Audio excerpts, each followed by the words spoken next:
وہ مرد بہت خوش نصیب اور نایاب ہوتے ہیں جن کے کردار کی خوشبو پا کر عورت خود اس سے اظہار محبت کرتی ہے۔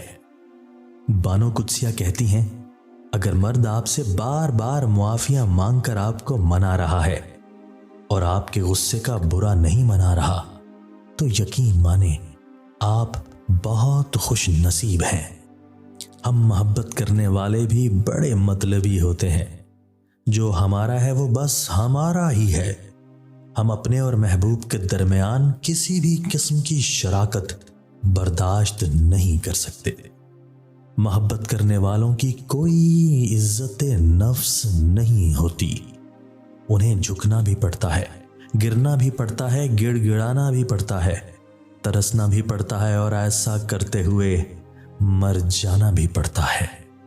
عورت اس مرد کی عادی ہو جاتی ہے جو مرد اسے محبت دینے کے ساتھ ساتھ عزت اور اس کی چھوٹی چھوٹی خوشیوں کا خیال رکھنا اور اس کے احساسات کی قدر کرنا جانتا ہو۔